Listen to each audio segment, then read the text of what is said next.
Olá, boa noite a todos e a todas. É um prazer estar aqui, né, com todos, aqui coordenando esta mesa redonda de lançamento de livro, que é uma atividade do pré-colóquio do Museu Pedagógico, em que pese o momento difícil que o nosso país está passando, todos os problemas gerados pelas questões sanitárias e econômicas, somadas pelas ações de um governo de extrema-direita. Agradeço o apoio dos técnicos aí do museu, dos colegas, dos professores, por essa oportunidade da gente, né, do nosso grupo de estudo, História, Trabalho e Educação, estar organizando esse pré-colóquio.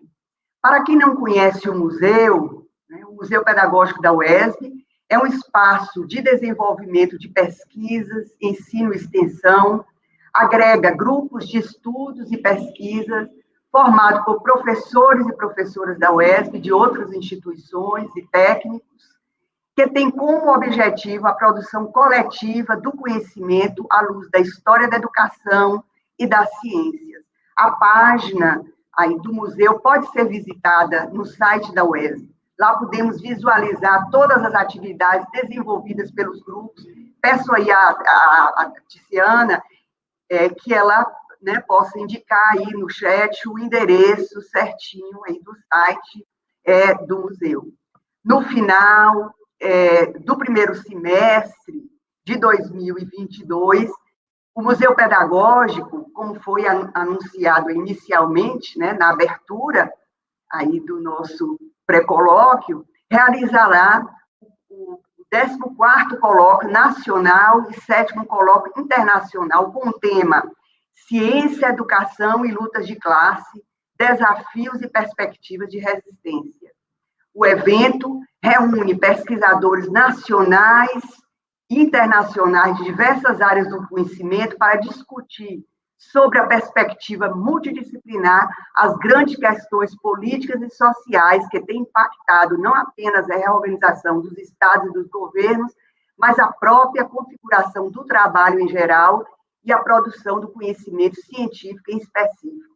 E com o objetivo de iniciar os debates do colóquio, serão realizados pré-colóquios relacionados ao tema central do evento nos meses de outubro, novembro e dezembro deste ano. Atividades que serão transmitidas pelo canal do Museu do YouTube, modalidade online, com transmissão simultânea e gravação, com a seguinte programação que eu vou ler para vocês, que além dessa atividade, que é aí nossa do pré-colóquio, hoje, né, dia 27, nós vamos ter no dia 28 de outubro, numa quinta-feira, das 18 às 19, apresentação dos grupos de estudos do projeto ibero-americano e da pesquisa Memória do Desmonte da Militarização das Escolas Públicas, o painel, e de 19h10 a 20h10, o painel Ditadura, Nunca Mais, Memória de Trajetórias Políticas, Lutas de Classe e Perspectiva de Resistência no Tempo Presente, convidados o professor Emiliano José e professor Rui Medeiros, mediação Tatiane Malheiros. No dia 10 de novembro, teremos a mesa redonda Política de Valorização Docente em Tempo de Barbárie. Como mobilizar, como resistir? Palestrante, professora Cileide Pereira da Silva Cruz, da UNB, e professor Marcos Edgar Bassi, da Universidade Federal de Santa Catarina, coordenado pela professora Leila Pio Mororó, da UESB. E no dia 19 de novembro, teremos a mesa redonda, a educação e formação de professores em ciências experimentais e matemática como estratégia emancipatória em mundo contemporâneo. Palestrante, a professora Ana Cristina Duarte, da UESB, professora Olga Ávila, da UNL, Universidade da Argentina, e professora Liliana Ortigosa, também da UNL. Coordenação, professor Ético Odete, da UNL. E, por último, no dia 9 de dezembro, às 19 horas, mesa redonda, conhecimento científico e religião, desafios e conflitos, palestrante, professor Marcos Antônio de Almeida e professor César de Alencar Arnaldo Toledo, da UEM. Coordenação, professora Camila Nunes Duarte Silveira. E hoje nós temos a nossa mesa, iniciamos o pré-colóquio de hoje com a mesa redonda e lançamento do livro Universidade, Pecado Nativo, Ensino Superior Privado no Brasil. Palestrantes são a professora Maria Cievata, do Programa de Pós-Graduação em Educação da Universidade Federal Fluminense, o professor Fábio Mansano de Mello, do Departamento de Ciências Humanas e Letras, e também do Programa de Pós-Graduação Memória, Linguagem e Sociedade, da UESB. São esses os autores do livro, e como debatedora nós temos a professora Deise Mancebo, do Programa de Políticas Públicas e Formação Humana da UERJ, que passo a conhecer hoje a professora, e é uma grande satisfação em recebê-la aqui nas nossas atividades aqui do pré-colóquio. E eu, aqui coordenando essa atividade, sou professora, colaboradora do Museu Pedagógico, Ana Elizabeth, e do PPG-ML, da UESB, que é o Programa de Memória, Linguagem e Sociedade. O lançamento desse livro é de fundamental importância para se discutir sobre os rumos da universidade brasileira, o ensino superior, principalmente hoje, em tempos de pandemia, pelos ataques negacionistas que as universidades, principalmente as públicas, têm sofrido.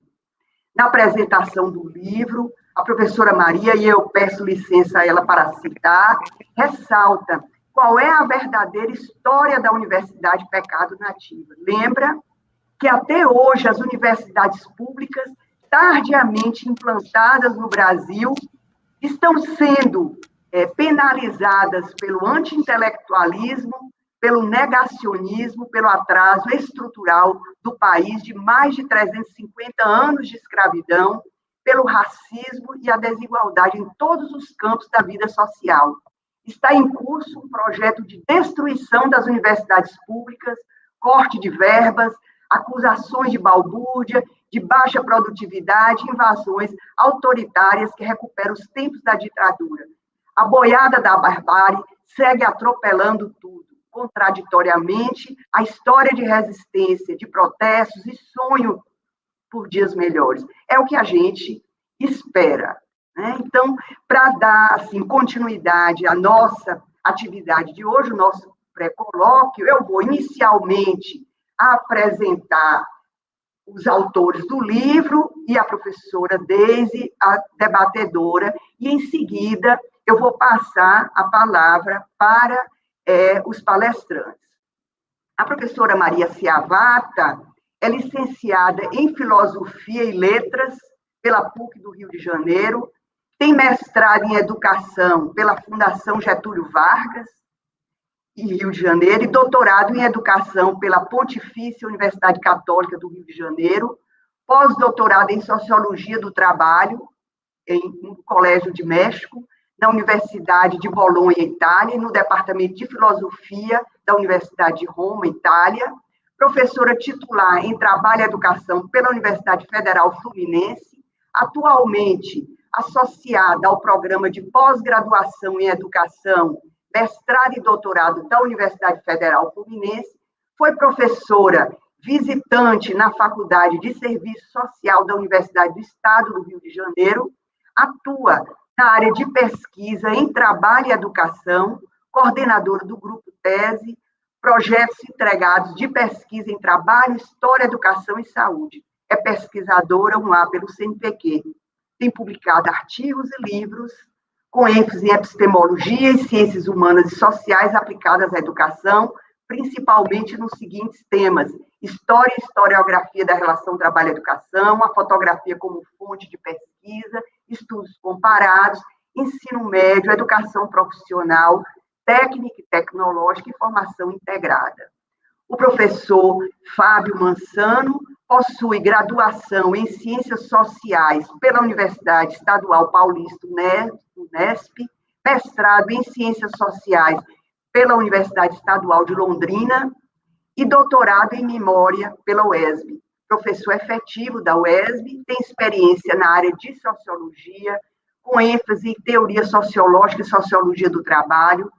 Desde 1997, atua na área de educação de jovens e adultos, seja como educador ou facilitador de formação continuada, coordenou o projeto de extensão universitária, a dimensão política do educador popular e os projetos de pesquisa, educação e trabalho no sistema prisional e educação como serviço, a expansão do ensino superior privado na UESB, campus de Jequié, Bahia. Atualmente, desenvolve estudos sobre a memória social e a mercantilização do ensino superior no Brasil. A professora Deise Mancebo possui graduação em Psicologia pela UERJ, mestrado em Psicologia pela PUC do Rio de Janeiro, doutorado em Educação, História e Filosofia da Educação pela PUC de São Paulo e pós-doutorado pela USP, é professora titular da UERJ, foi professora do Programa de Psicologia Social desta universidade, mas atualmente desenvolve suas principais atividades no Programa de Políticas Públicas e Formação Humana, do qual foi fundador e membro da coordenação de 2006 a 2012. Foi coordenadora do GT Políticas Públicas de Educação Superior da ANPED, bem como coordenadora do Conselho Científico da mesma entidade. Participa da Rede Universitária Brasil desde sua criação e é sua coordenadora desde 2016. É membro da coordenação colegiada da Rede AST, é líder do grupo de pesquisa do CNPq, Trabalho na Educação Superior, e coordenou o Observatório da Educação CAPES sobre a expansão da educação superior no Brasil de 2013 a 2017, é membro titular do Conselho Universitário da UERJ 2018-2020. Tem experiência nas áreas de psicologia e educação, pesquisando principalmente os seguintes temas: trabalho, políticas para a educação superior e produção de subjetividades. E agradeço mais uma vez os professores aí pela participação e pela presença aqui conosco. E aí vamos dar início à apresentação do livro pelos palestrantes, e aí convidamos inicialmente a professora Maria Ciavata para fazer a sua exposição, que ela aí terá um tempo de 20 a 25 minutos, em seguida o professor Fábio, e mais adiante chamamos a professora Deise. Obrigado a todos aí pela participação. Agradeço. Maria Ciavata, aí com a palavra.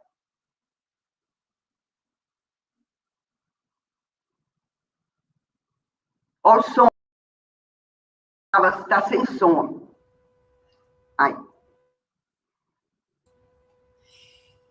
Boa noite a todos, a todas.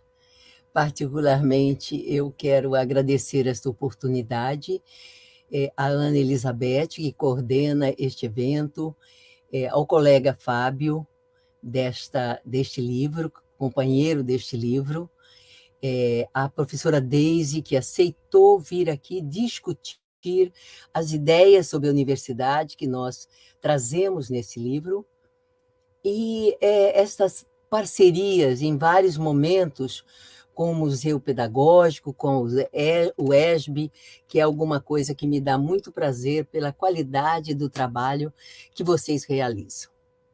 Muito boa noite, então, e eu passo a dar as linhas gerais do trabalho que foi desenvolvido neste livro. Eu começo com a epígrafe que diz apenas o seguinte: porque o pecado nativo é simplesmente estar vivo, é querer respirar. Assim cantou Belchior nos idos de 1970, sem pensar, talvez, quanto sua intuição poética serviria de inspiração para este livro, como que a sua frase alcançaria a produção do conhecimento, a criação tardia da universidade no Brasil, as lutas da universidade pública para levar adiante a pesquisa, e George Floyd, que foi asfixiado até a morte apenas por ser negro e querer sobreviver, assim como a população pobre e negra no Brasil tenta sobreviver. A história tem um coração antigo, como é antiga a história da geopolítica do Mediterrâneo, do capitalismo segundo a longa duração do historiador Fernando Brodel. O tempo do capitalismo em que vivemos hoje, com a tragédia do sofrimento de mais de 600 mil mortos e suas famílias, e a tristeza de suas famílias e amigos. Falamos da história de sujeitos sociais que, com suas ações, nas circunstâncias que lhes foram dadas, movendo-se nos tempos médios das diversas conjunturas políticas, sociais, econômicas e nos tempos breves dos acontecimentos. Estes são os tempos múltiplos de que fala Brodel, a longa duração, a média duração e a curta duração. E é onde se situam essas duas pesquisas que constituem o livro. A primeira, de minha autoria, é uma história institucional sobre o contexto, sobre uma instituição de ensino superior privado e o contexto político, social e religioso de uma instituição criada em 1937, em pleno Estado Novo, instituição que passou e se desenvolveu na ditadura empresarial militar, que foi de 1964 a 1985, história que eu contei, consegui relatar até 1982, quando se encerra a pesquisa. A segunda investigação é do professor Fábio Mansano de Mello. Ele retoma o tempo longo do capitalismo na sua versão neoliberal, dos anos 1995 a 2010. O livro evidencia o contraste entre os dois espaços-tempos, suas diversas conjunturas políticas e os fenômenos da mercantilização e financeirização da educação, até sua expansão atual nos grandes conglomerados do ensino superior.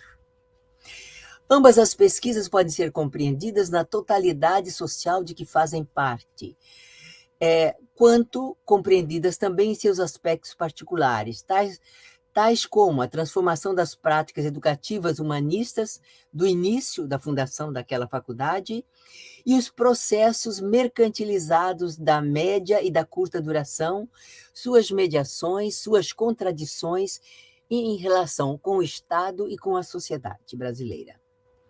Como em qualquer pesquisa histórica, não percebemos que esta seja a única interpretação válida. Como em outros trabalhos semelhantes, a interpretação passa pelo historiador.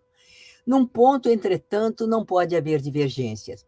Os documentos revelam fatos que têm um espaço-tempo, têm localização, sujeitos históricos de uma determinada sociedade.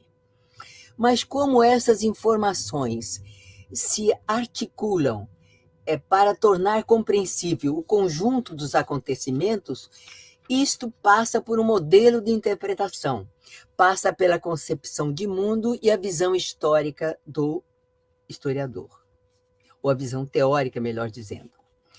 A interação entre o pesquisador, sua teoria e os fatos é um processo contínuo que preside a própria seleção dos fatos, dos acontecimentos e o sentido que lhes é atribuído. Nós tivemos nessa pesquisa, que foi a minha primeira, na verdade, minha primeira pesquisa em História da Educação, ela tem por base documentos de arquivo, onde eu pude passar 2 anos, tive o privilégio de passar 2 anos estudando o tema, documentos de diversos tipos, entrevistas, depoimentos e observação participante na instituição. Retomando o historiador Carr, nós assumimos, ou eu assumo, que a reconstrução do passado na mente do historiador está na dependência da evidência empírica. Mas a história não é em si mesma um processo empírico e não pode consistir de uma mera narração de fatos. Ao contrário, o processo de reconstituição governa a interpretação e a seleção dos fatos, isto é o que os faz fatos históricos. Os fatos e as relações não evoluem harmonicamente sempre na mesma direção. Tanto podem ser negados como recuperados ou reconstruídos mais adiante, em outro momento, configurando uma nova realidade.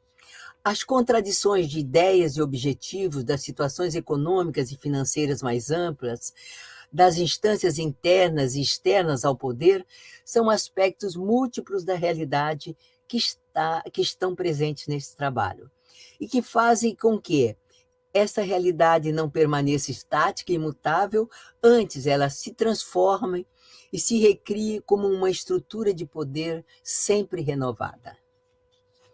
Da primitiva Faculdade de Pedagogia, Ciências e Letras, em 1937, a universidade, desculpe, a universidade até o tempo da pesquisa, em 1982, de sua localização em uma antiga e elegante casa na praia de Botafogo, ao complexo do campus universitário, sua evolução foi mediada pelas solicitações que recebeu, as opções que realizou nas diferentes etapas de crescimento. Assim, por razões metodológicas, a atribuição de distintas fases de crescimento à instituição se fez tendo em vista os marcos históricos da evolução do país e, complementarmente, a partir dos marcos, acontecimentos e tendências internas. Essa forma de periodização implica que as datas são marcos simbólicos, não são limites rígidos. Elas se constituem demarcando momentos de duração variável, caracterizados por fatos significativos que condicionam os rumos da universidade e suas práticas educativas. Assim, a exemplo de outros autores, de 1930 até o presente momento, na verdade, quase um século, distinguimos na evolução da sociedade brasileira acontecimentos políticos vinculados a determinada estrutura político, social e econômica que configuram 3 momentos ou conjunturas sociais e políticas pelas quais a instituição passou no período da pesquisa. Primeiro, a Revolução de 1930, a ascensão e a ditadura de Getúlio Vargas e a decretação do Estado Novo, de 1930 a 1945.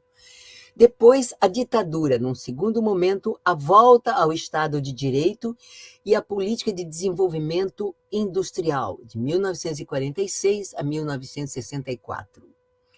Em terceiro lugar, a ditadura empresarial militar, com o golpe de 1964 e a expansão da economia desenvolvimentista, a associação com o capitalismo internacional, que vai de 1964 a 82, nos termos desta pesquisa, mas naturalmente que tem um desenvolvimento posterior que será resgatado pelo professor Fábio. Levantamos algumas instituições. Qual era a proposta educativa inicial da instituição criada em 1937? A quem se destinava? Quais eram as injunções políticas, sociais da sua criação e do seu desenvolvimento? Quais as crises de crescimento, como as pessoas, né, as instituições também têm crises de crescimento. Quais as crises que a envolveram? A que se devem? Como foram encaminhadas? Em cada um desses momentos, qual a instituição que se criou a serviço das... criou em nível das práticas sociais? Seria formar mão de obra especializada para suprir as necessidades do mercado de trabalho, tal como nós vemos hoje, dito, falado, mostrado como objetivo principal das universidades, mas naturalmente não aceito por todos assim. Passo ao primeiro momento, a fundação da Casa do Rio. Nos anos 1930, e as medidas governamentais subsequentes que conduziram à implantação da ditadura do Estado Novo em 1937 revelam a modernização a serviço dos objetivos tradicionais da manutenção das elites no poder e do autoritarismo, o que nós vemos hoje. Mesmo as concessões aos trabalhadores e a defesa da escola pública para amplas camadas da população não escapava ao controle de um processo de centralização e manutenção da ordem, dos valores tradicionais e das formas de poder estabelecida. É, pois, num contexto de centralização ideológica e administrativa, como atestou na época a extinção dos partidos, a concentração de poder nas mãos de Vargas, o autoritarismo, a normatização crescente e o rígido sistema de inspeção burocrática das instituições de ensino, que foi nesse momento em que a faculdade foi criada. Mero reflexo das condições sociais mais amplas ou coincidência de propósitos, o autoritarismo exercido pelo sistema político reforçava a visão conservadora e autoritária da Igreja quanto à sua missão educativa. Por outro lado, tendo a Igreja Católica perdido a presença e o prestígio junto ao Estado e às instituições com a proclamação da República em 1889, a Igreja era liderada naquele momento, nos anos 20 e 30, era liderada no sentido da recristianização, no sentido da nacionalidade e da restauração da influência do poder exercido pela Igreja, propondo uma ação enérgica para sanar as bases agnósticas e laicas do regime, defendendo a necessidade do ensino religioso, que vai ser implantada depois, por Francisco Campos, e defendendo a presença efetiva da Igreja na sociedade. Havia ainda a congruência dos objetivos da Igreja com o Estado, que via na manutenção da ordem e da autoridade constituída um dique às ideias democráticas, liberalizantes, geradas de uma outra frente inimiga, uma coincidência com o que nós vemos hoje, a do socialismo e do comunismo. As posições da Igreja se consolidavam junto às elites dirigentes, ao mesmo tempo em que crescia sua ação junto ao povo, através de manifestações religiosas com milhares de fiéis, como foram os congressos eucarísticos, como foi a própria inauguração do Cristo Redentor aqui no Rio de Janeiro, famoso e maravilhoso que ele é. Com milhares de fiéis, o que contribuía para aumentar o peso político das posições religiosas e direitistas.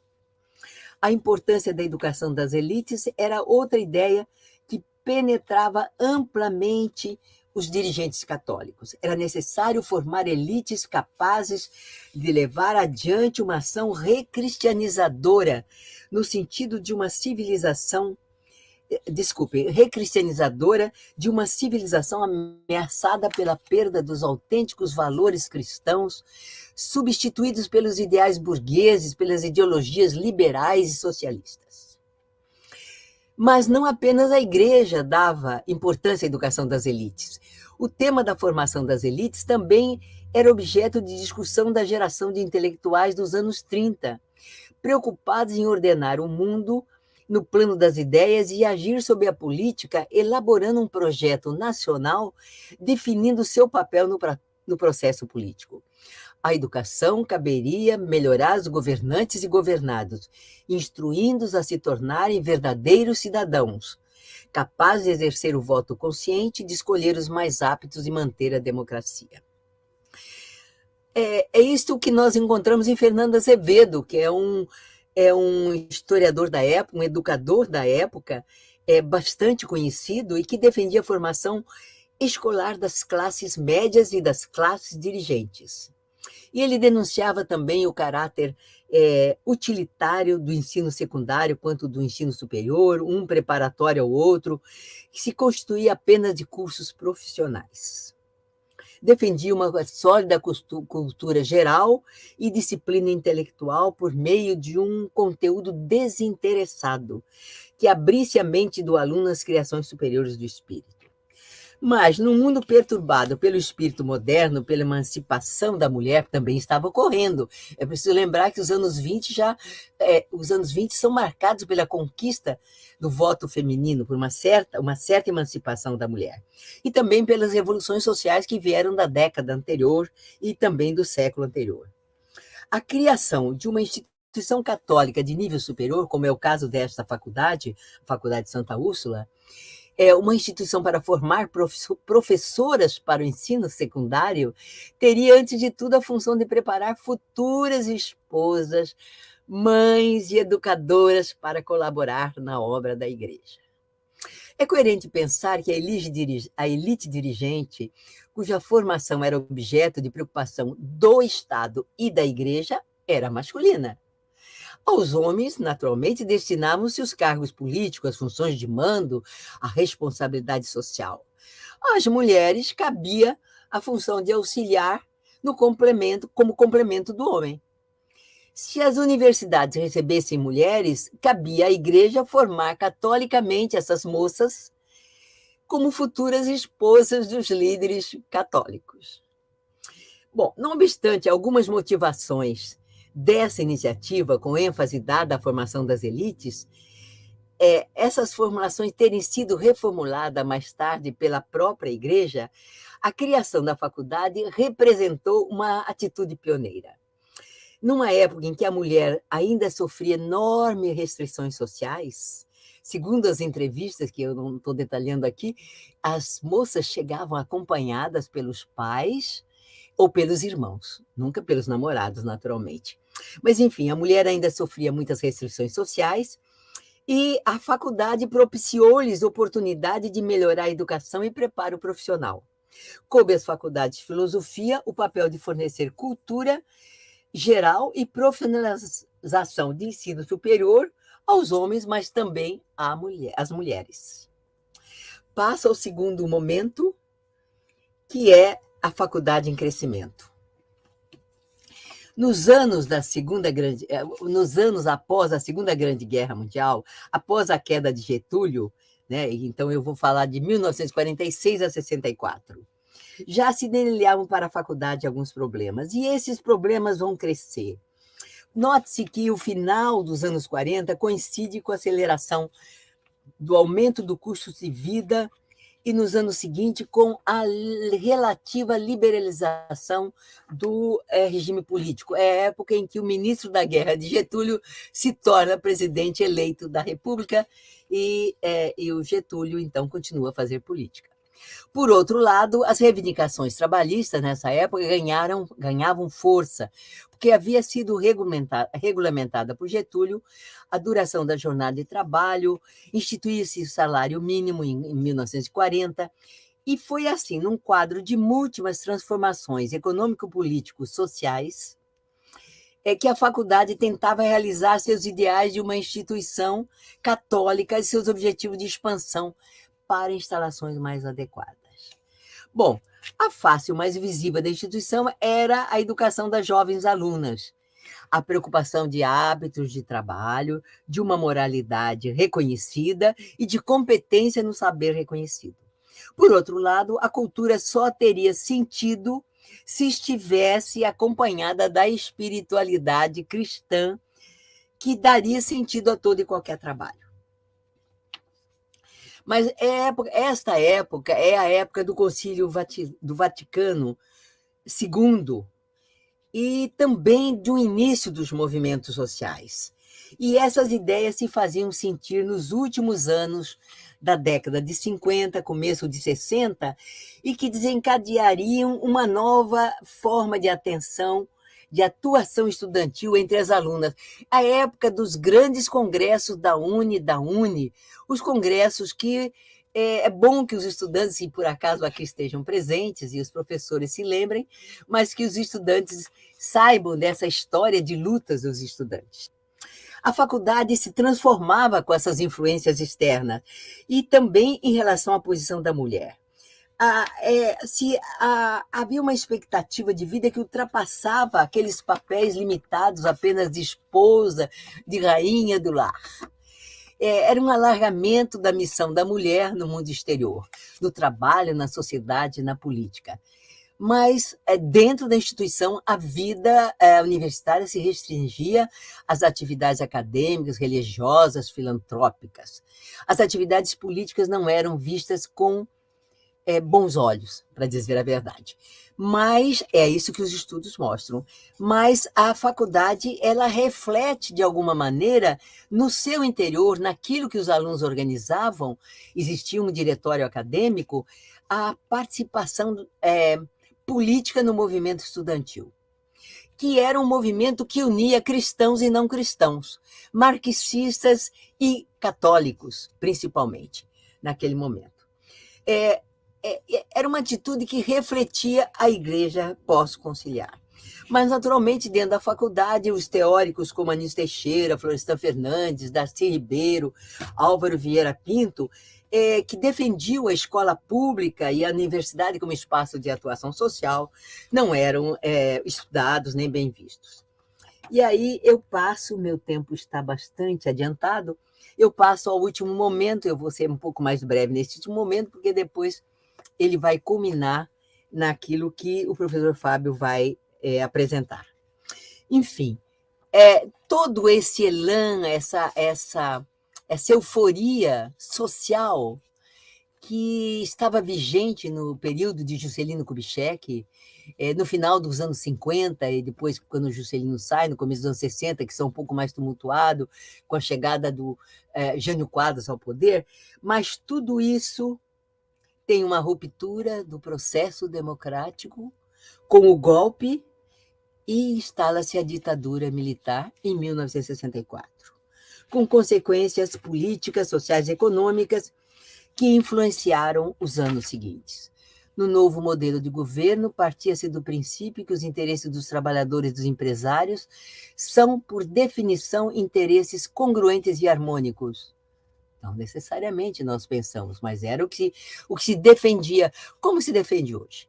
A ideologia dos empresários e do governo é a mesma. A palavra de lei era que se reprimisse as manifestações operárias por melhores salários e pelo direito de greve, assim como reprimiam-se as manifestações estudantis em nome da ordem social e do crescimento econômico. Houve, naquele momento, um fenômeno de explosiva demanda de vagas, que já vinha se acumulando com a democratização anterior à ruptura política de 64, mas que se intensificou. Aí há fatos detalhados que aqui não dá para entrar, não há tempo para isso, não caberia, mas o livro detalha muito bem. Enfim, eram as medidas governamentais que se fizeram para facilitar a solução da crise do ponto de vista do governo e facilitar a expansão do ensino para resolver o problema dos excedentes. Foi a unificação do vestibular, a duplicação de vagas aproveitando instalações de docentes em instituições, o vestibular classificatório, que a gente pode falar depois o que significava, a questão dos excedentes, acabou com a questão dos excedentes, o apoio ao crescimento das instituições públicas e privadas. E pretendeu-se renovar o ensino superior no sentido da racionalização de recursos, da modernização de processos, para levar o ensino superior à eficiência, à produtividade e ter uma população acadêmica rapidamente multiplicada. Paralelamente, efetuou-se o expurgo aos aspectos político-ideológicos legados pelos governos anteriores. Bom, foi a época da cassação dos melhores professores das universidades, os progressistas, acusados de comunistas, e a época dos exilados, daqueles que conseguiram se exilar, que não foram presos e torturados. Enfim, preparou-se a reforma universitária num novo modelo exatamente conduzido pelos técnicos estrangeiros dos acordos MEC-USAID. Os técnicos estrangeiros estavam no MEC e eles ditaram o sentido da reforma universitária que ocorreu. Bom, essa também era a ideologia alimentada pelas elites dirigentes dos países centrais, que sustentada naturalmente, internamente, pelos grupos detentores do poder que estavam associados ao capitalismo internacional, como estão agora muito mais associados, né? Mas já começavam. Evidentemente, também as características técnicas dos acordos esvaziava a reforma universitária do caráter político e transformador democratizante que ela fora discutida nas chamadas reformas de base do governo João Goulart, entre os quais havia a reforma agrária, a reforma universitária, a reforma urbana, a reforma previdenciária, etc. Enfim, em linhas gerais, os técnicos da AID, ou Aid International Agency, se orientaram sempre para a análise setorial da realidade, isolando cada aspecto do contexto global da sociedade.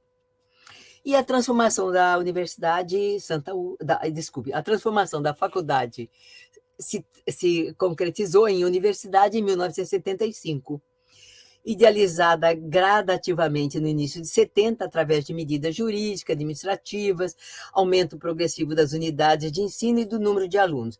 E aí houve um crescimento vertiginoso da faculdade.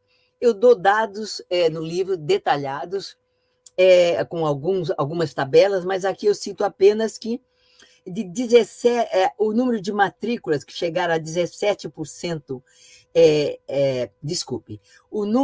o ritmo de crescimento da universidade, da faculdade, depois da universidade, que oscilou, entremeado por pequenas reduções no número de matrículas, reduções que chegaram a 17% em 63, em 65,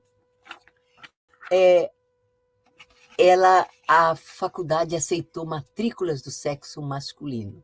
Entraram aí os rapazes na universidade.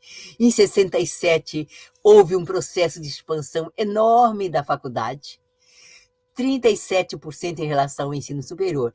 E em 70, já havia 10 cursos, em 1970, 10 cursos em funcionamento, 1.700 alunos. Em 1980, eram 14 cursos e 12.300 alunos. É bastante, não é pouco. Bem, enfim, essa transformação ela ocorreu sob os argumentos de uma necessária neutralidade da prática educativa, da modernização, da eficácia empresarial, da adaptação ao sistema vigente para a produção da ciência, tecnologia, recursos humanos qualificados. No contexto de uma sociedade autoritária, foram alijados, como não legítimos, o caráter indagativo da proposta universitária, sua natureza reflexiva e utópica e sua reflexão histórica na busca de projetos alternativos. Entretanto, o movimento dialético da história se realiza num contexto de contradições engendradas pelo não conformismo a tudo que é articulado para aprisionar o espírito. Houve uma houve uma redemocratização, cristianização, não sei exatamente, uma redemocratização, e inspirada pela recristianização do Concílio Vaticano II, das ideias progressistas e que reagiram à ditadura, Dom Evaristo Arnes, por exemplo, que reagiram à ditadura no final dos anos 70, começo de 80, e houve mudanças profundas na estrutura da universidade, e no momento em que eu faço essa pesquisa, já se estava num outro processo, novamente um processo de abertura, o que permitiu que esta pesquisa fosse realizada. Eu concluo dizendo que a breve análise dos últimos anos com que concluímos esse estudo deixa em aberto inúmeras questões que extrapolam as dimensões deste trabalho até 1982. Entendemos que estava em curso na universidade um processo de ocupação dos estudos mantidos resguardados da atuação coletiva durante mais de uma década. Refletindo o movimento da sociedade mais ampla, na tentativa de ampliação de um espaço democrático, a comunidade universitária da universidade, naquele momento, tentava mais uma vez encontrar os caminhos de uma nova organização social e da produção do saber a serviço da comunidade e da população pobre do país. Muito obrigada pela atenção de vocês e pela tolerância pelos minutos que eu ultrapassei o meu tempo previsto. Obrigada.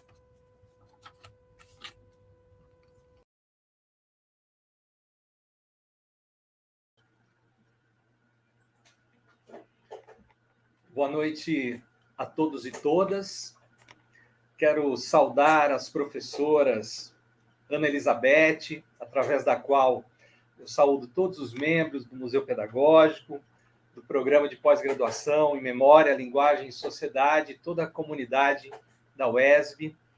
Quero saudar a professora Maria Ciavata, que tive aí a satisfação de dividir a autoria desta obra que hoje apresentamos.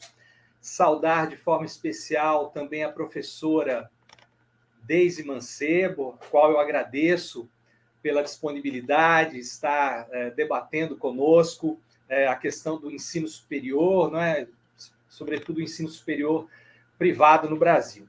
Pois bem, nós temos essa oportunidade de participar das atividades do pré-colóquio, as atividades do grupo de pesquisa História, Trabalho e Educação, com essa temática, o ensino superior, que foi o tema, né, do livro Universidade e Pecado Nativo. Eu gostaria de aprofundar, de colocarmos, né, ou melhor, destacar algumas questões apresentadas aí no livro, né, na segunda parte do livro, intitulada Gestão Empreendedora, a Consolidação da Universidade Flexível, que, como a professora Ciavata havia colocado anteriormente, nós destacamos alguns elementos desse processo que já estava em curso ali nessa investigação da história da educação empreendida pela professora Ciavata. Pois bem, essa discussão ela foi apresentada na tese de doutorado, apresentada junto ao programa de pós-graduação em Memória, cujo mote, o escopo foi a análise exatamente da mercantilização do ensino superior. Então, essa discussão do ensino superior gira, portanto, né, nesse texto, nesse trabalho, sobre a mercantilização. Veja, o processo de mercantilização ele é algo imanente à sociedade capitalista, né? É um processo que consiste em converter os mais variados bens materiais ou simbólicos em mercadorias. E está presente em várias esferas da produção, em várias esferas da vida social. Quando nós pensamos a mercantilização do ensino superior a partir da década de 90, uma vez que o estudo, né, tem esse recorte de 1995 a 2010, estudando ali as políticas públicas do ensino superior nos governos de Fernando Henrique Cardoso e Lula, não significa que esse processo tenha começado, né, nessa década, na década de 90. Ele já está presente bem antes, né? Como a própria professora Ciavata nos deu algumas pistas aí na sua fala. Sobretudo na reforma de 68, né, no período ali da ditadura militar. O que nós destacamos nessa questão da gestão empresarial é exatamente esse cenário, né? O contexto das influências aí das políticas neoliberais, o contexto da acumulação flexível, né, usando o conceito do David Harvey, bem como o conceito também de mundialização do capital, utilizado pelo François Chesnais. Então, veja, essa perspectiva da mercantilização, né, da transformação da educação numa mercadoria, ele nos levou ao conceito de universidade flexível, né? E o que nós estamos entendendo como aí universidade flexível? É exatamente essa nova configuração do ensino superior brasileiro, não somente em relação às transformações estruturais das universidades públicas, que tem uma forte influência dos organismos multilaterais, como o Banco Mundial, mas principalmente no tocante ao desenvolvimento do que nós chamamos lá de educação mercadoria, para usar um conceito utilizado pelo José Rodrigues, né? Essa mercadoria que é vendida nas instituições privadas, né? Consolidando a educação como um negócio altamente rentável. E, sobretudo, na atuação, né, nessas universidades privadas, na formação específica de uma mão de obra flexível, né, para esse mercado de trabalho em constantes transformações. Então, quais as características dessa universidade flexível? Exatamente o planejamento dos cursos, né, a expansão da educação à distância, elementos aí como a precarização do trabalho docente, adequação dos currículos às necessidades do mercado, enfim. um modelo, né, de ensino superior que é, em última instância, uma expressão, né, das mudanças empregadas pelo capital para superar as suas crises de acumulação, as suas crises sistemáticas. Pois bem, ao longo do livro nós vamos destacar, então, nessa segunda parte, alguns elementos dessa gestão empreendedora. E um desses contextos, né, logo no início da discussão, é exatamente o processo em curso, portanto, né, um processo de financiarização do ensino superior, né?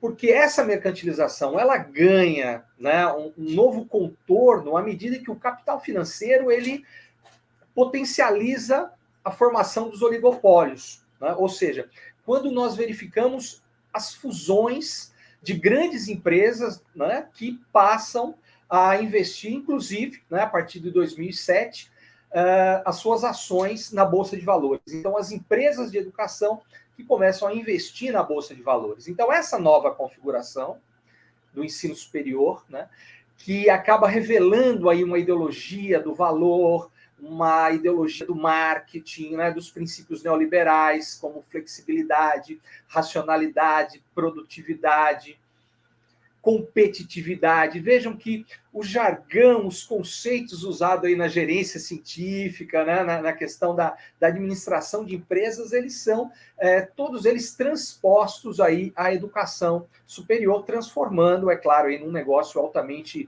lucrativo. E nessa perspectiva, nessas transformações, nós temos um elemento que destacamos, que é o profissionalismo da gestão. Né? Num cenário altamente competitivo, é fundamental que essas instituições privadas elas tenham uma estrutura organizacional preparada para esses novos desafios aí do mercado. Isso porque muitas das mantenedoras, né, elas têm ainda uma visão, né, uma gestão familiar. Né? São organizadas com grupos familiares e muitas vezes é um modelo de gestão informal. Né? E nesse cenário em que há o crescimento, a expansão do ensino superior, é necessária uma gerência aí altamente profissional. Isso, inclusive, né, abre a perspectiva para um novo nicho aí rentável no mercado educacional, que são as consultorias, que começam a se desenvolver, né, a ter franca expansão a partir da década de 90. E como consequência desse processo, como havia dito, nós temos essa tendência da oligopolização do ensino superior, né? Que são aí as estratégias desses grandes grupos, né, de empresários que transformam os estabelecimentos de ensino nesses conglomerados, as chamadas holdings. Né? Nós temos, então, a construção, a criação dessas redes empresariais, né? Dado esse investimento, elas vão comprar materiais, equipamentos em larga escala, né? Barateando-os, portanto, e ter um poder, inclusive, para negociar as mensalidades, né? Baixar o preço dessas mensalidades para poder adentrar nesse mercado altamente concorrido.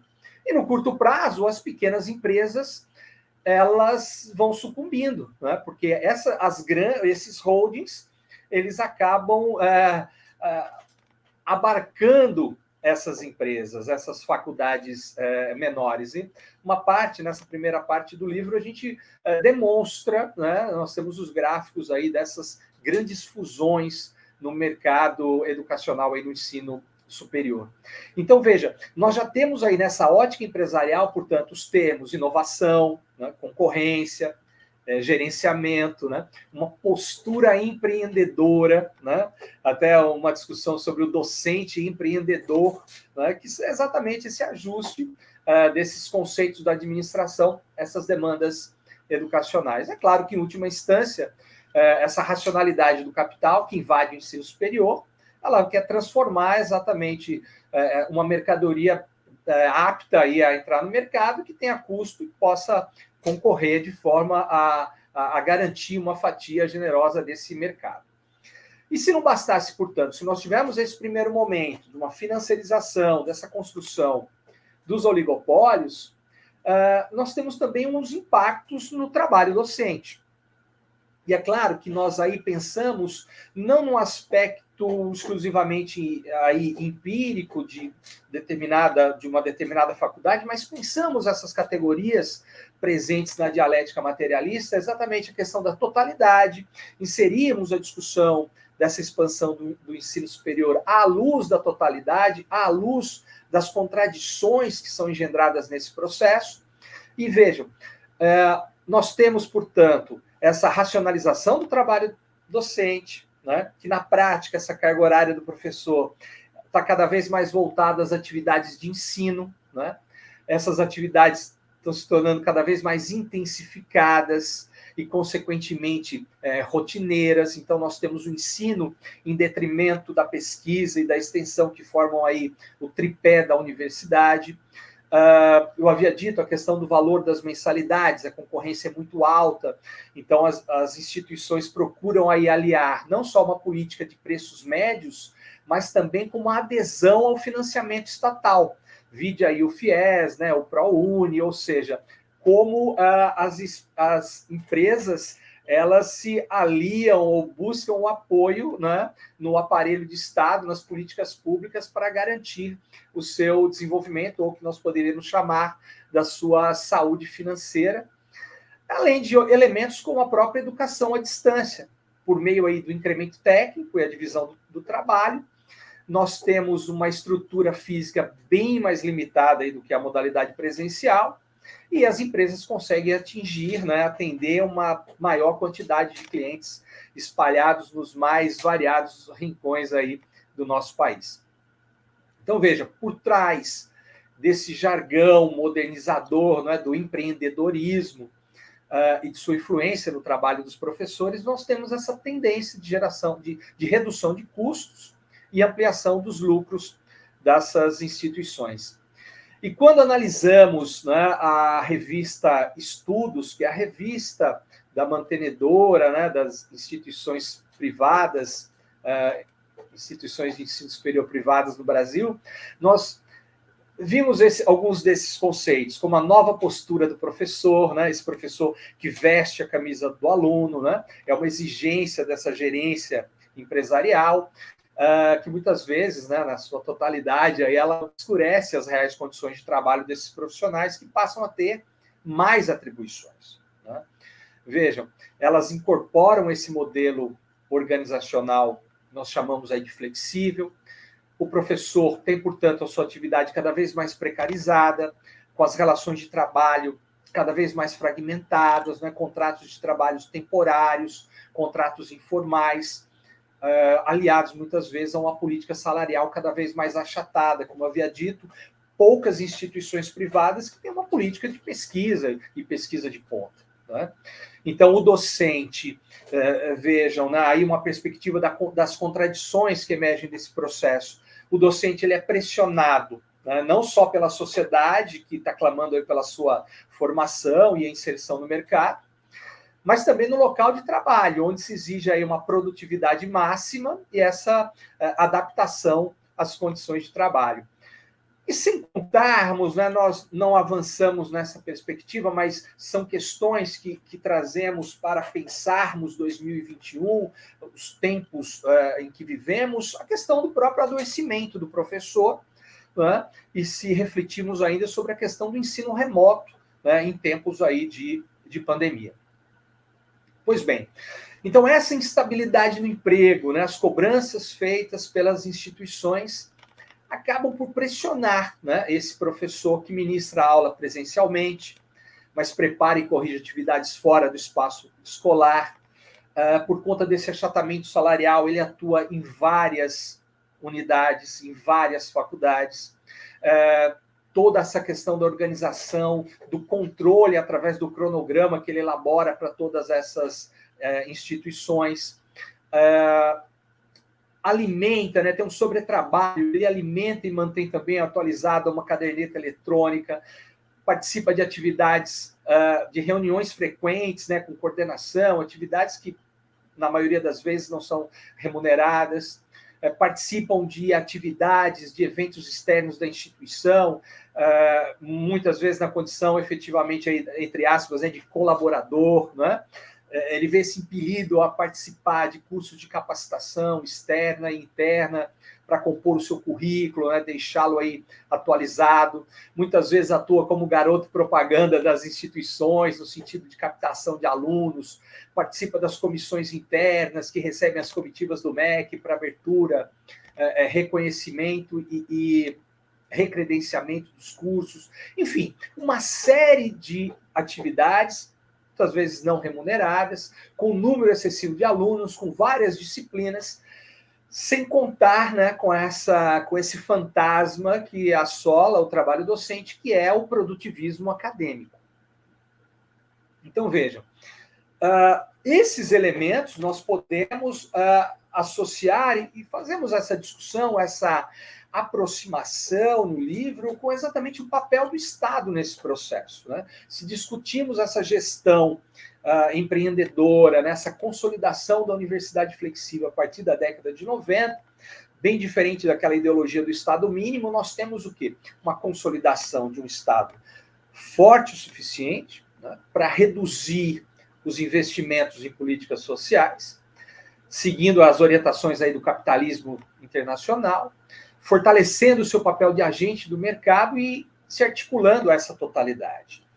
O exemplo dessa articulação, né, sobretudo essa expansão das IES privadas, aí com a questão do financiamento, que eu citei, o FIES, o ProUni, mas também nós podemos vislumbrar os interesses aí das várias frações burguesas que estão em disputa por novas fatias do mercado educacional, é claro que acabam se fundindo com os interesses dessa agência estatal.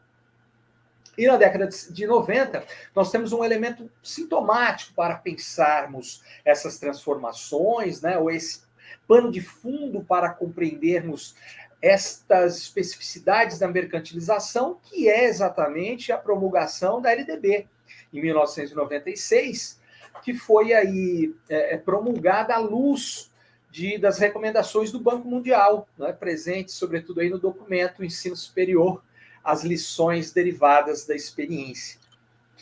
Por quê? Porque a LDB ela trouxe elementos, ela trouxe uma ideologia privatista, né, no momento em que ela normatizou a diferenciação de cursos e a diferenciação das instituições. A diferenciação de cursos, de que nós nos aproximamos ao conceito da universidade flexível, né, o conceito de acumulação flexível de Harvey, quando nós temos abertura de cursos rápidos, né, os cursos sequenciais, né, como os cursos de tecnologia, né, com duração de 3 anos, e esses cursos que são ministrados, sobretudo, nas IES privadas. Mas também nós temos, né,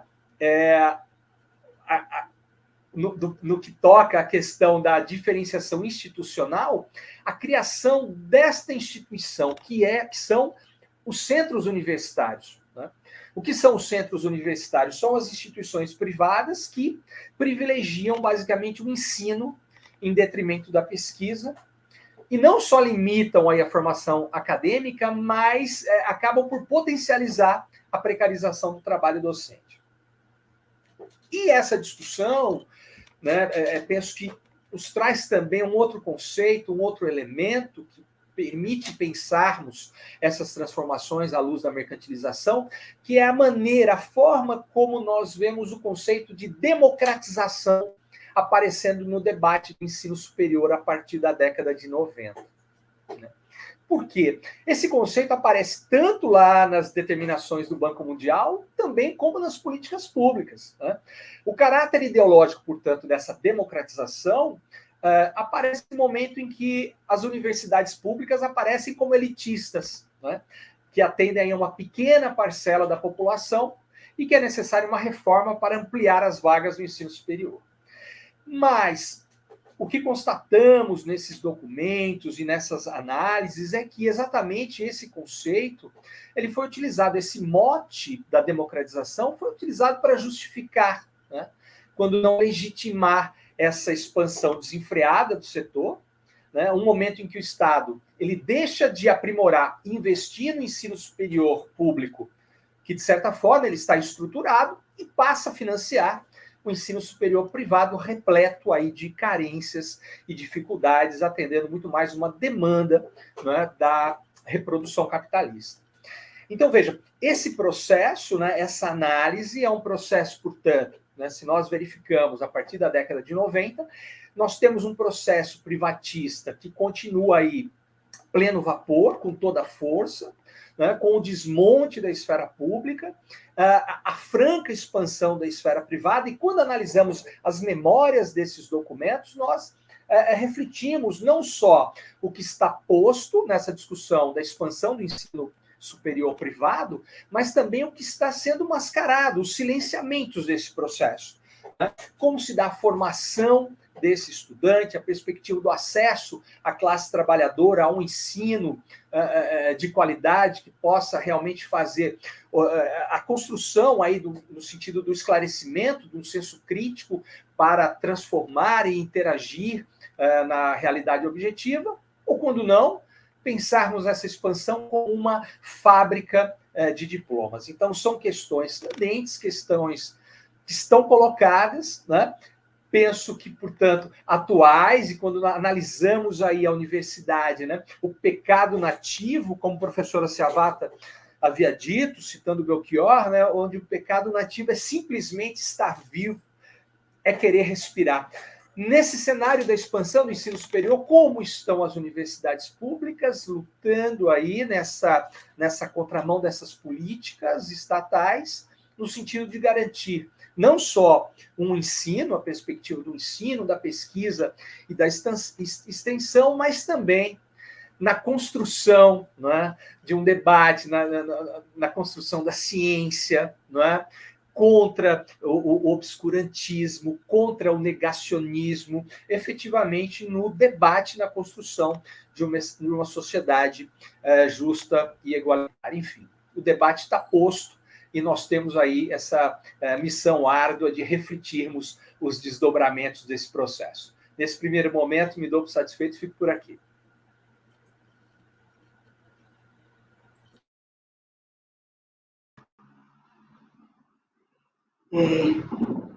Então, eu agradecendo a Maria, né, e a Fábio, os autores do livro, pela assim, brilhante exposição, eu queria, né, dizer, assim, e pensar um pouco sobre falar principalmente para os alunos, porque eu sei que tem alunos da pós-graduação que estão assistindo, né, que, assim, a rica exposição, né, como todos puderam observar, e também quem já teve a oportunidade, ou quem ainda vai ter a oportunidade de ler o livro e conhecer a composição dos capítulos, e que são pesquisas desenvolvidas a partir de fontes documentais. Outro ponto importante para a gente estar assim, também relatando, eu acho que assim, ressaltar, é que a produção, a organização desse livro é fruto também de relações institucionais. Eu acho importante destacar, assim, pensando nos nossos alunos da pós-graduação, ver como é assim, fundamental esse trabalho em rede, e aí a gente tem essas relações institucionais entre os professores do museu, por exemplo, aí no caso, né, do lançamento desse livro e do programa de pós-graduação Memória, Linguagem e Sociedade, e os professores da Federal Fluminense, especialmente, podemos falar a professora Maria, a professora Lia, e pensando aqui como professora da UES também, a professora Lívia Diana, e a gente observar o quanto esses trabalhos, né, contribuem, né, para o aprofundamento das pesquisas na área, né, sobre o ensino superior, sobre a universidade e sobre o trabalho docente.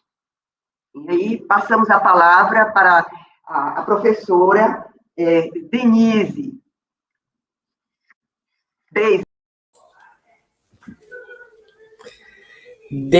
Denise Mancebo é minha irmã, também é professora.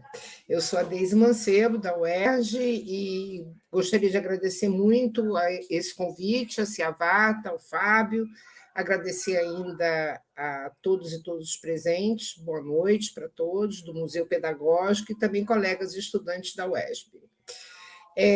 Eu, assim, quero preliminarmente agradecer por um motivo muito especial e particular, porque a leitura desse livro me trouxe uma identificação muito grande. Ele, de algum modo, resume a minha própria trajetória nos estudos sobre educação superior. Eu comecei no doutorado em 90, eu concluí o doutorado em 94 e exatamente estudando a história de uma instituição, a história da UERJ, a instituição onde eu trabalho até hoje, né? E na escrita desse texto, né, do texto de doutorado, que acabou virando um livro, eu fui mordida, vamos dizer assim, pela políticas da educação superior, onde eu me encontro até hoje trabalhando, que inclui a rede privada, né? Bom, agradecer também, porque é um livro de leitura bastante agradável, instigante, né? A começar do título, né? Universidade, um pecado nativo, numa alusão aos versos do Belchior e do Toquinho, né? Ditos lá nos anos 70, mas atualíssimo. A Ciavata lê um pedacinho, eu gostaria de ler as duas últimas estrofes desse verso, né, música, né, musicado, que diz assim: contra quem me dá duro, com o dedo na cara, me mandando calar, que o pecado nativo é simplesmente estar vivo, é querer respirar. Eu acho que isso é de uma atualidade, inclusive a metáfora da respiração com o contexto que a gente vive, né, onde tantas pessoas morreram por falta de respiração, né? Ou sentindo falta de ar, ou sentindo dificuldade de respirar. Bom, mas também agradecer, porque o conteúdo do livro ele aborda, por dois caminhos metodológicos distintos, a maior rede de ensino superior do Brasil, que é a rede privada de ensino superior, cuja análise merece bastante a nossa atenção, né? É bastante interessante tentar, o caminho que eu vou tentar para o debate, não vou falar muito, é estabelecer um paralelo entre as duas partes da obra, né? Pois se o texto do Fábio nos chama atenção para as grandes linhas de funcionamento da rede privada, a saber, forte indução estatal, particularmente com a introdução com os programas ProUni e FIES. A aplicação de preceitos neoliberais, atualmente ultra-neoliberais, em larga escala. A adoção por essas instituições privadas de soluções próprias para o enfrentamento das crises, de modo a não afetar os seus lucros ou os rendimentos dos acionistas, pois, desde 2007, como o Fábio já colocou, foi aberto capital no mercado, né? Essas soluções próprias, por exemplo, uma delas é o ensalamento, né? É um ponto central dessa discussão aí das soluções próprias para enfrentar as situações de crise. E os professores da rede privada de ensino superior atestam que as salas de aula, em especial nesse período atual, né, online, estão cada vez mais cheias. Eu li coisa de mais de 1.000 pessoas, mais de 1.000 estudantes, né, assistindo a mesma aula ao mesmo tempo. Inclusive contando com estudantes de cursos, disciplinas e séries distintas. As demissões, obviamente, são uma decorrência lógica desse processo, como fartamente tem sido noticiado pela imprensa. Um outro tipo de solução que as instituições têm dado, esse muito importante, o uso do ensino à distância, né? A rede privada de educação superior já detinha, em 2019, data do último censo, portanto, antes da pandemia, né, cerca de 35% das suas próprias matrículas totalmente à distância. E isso deve se multiplicar bastante aí com essa experiência pandêmica, né? É desnecessário repetir que, salvo raríssimas exceções, esse ensino remoto ele objetiva a redução dos custos e fortalece os grandes conglomerados privados, como o Fábio destacou. Em síntese, o ensino à distância tem sido um instrumento muito importante para o capital efetivar o seu projeto na educação, o que se dá pela precarização e exploração do trabalho, mas também por viabilizar diversos processos de comercialização no campo educacional. Por exemplo, modelos pré-fabricados de ensino à distância, que já vêm sendo oferecidos a governos e escolas. Outro dia eu li a respeito de uma plataforma brasileira que oferece, para quem quiser ganhar dinheiro, pessoas oferecendo, né, com um certo preço, né, aulas online, oferecendo por encomenda, você encomenda, né? Você tem um curso para dar e vai lá, encomenda o curso e a pessoa te oferece o curso. Bom, no campo do trabalho também, as soluções que têm sido dadas, particularmente com a entrada em vigor da nova legislação pós-golpe de 2016, a saber, a emenda constitucional 95, a lei da terceirização total, a lei da contra-reforma do trabalho e a lei da Previdência, né? No caso, é uma emenda constitucional, a da Previdência.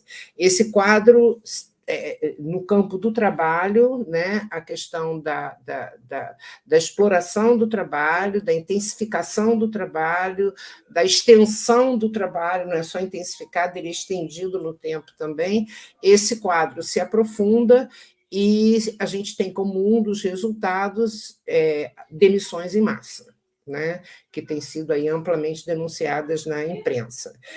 Amplamente não, tem sido aqui denunciadas na imprensa, a gente é que fica catando o tempo todo. Em síntese, não se pode esquecer, como eu já coloquei em outro texto, que nessas instituições, quase todas descomprometidas com a qualidade do ensino, com a formação profissional, e menos ainda com a ética nas relações de trabalho, a educação é tratada como uma mercadoria, o trabalhador como um custo, e o modelo de gestão para a garantia do sucesso é o gerencialismo, que acaba por orientar todas as esferas da atividade no sentido de uma racionalidade dependente do ethos econômico.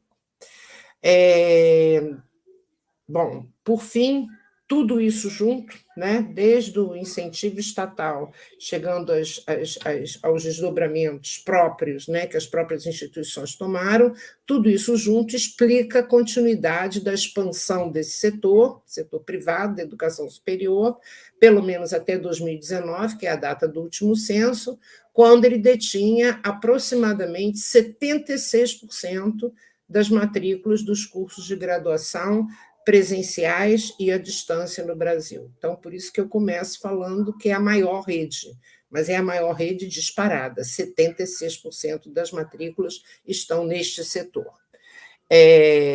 De algum modo, o texto do Fábio referenda esses apontamentos que eu fiz rapidamente sobre a rede privada, e nesse ponto da preparação desse debate, eu me lembrei de uma história e não consegui achar a fonte, tá?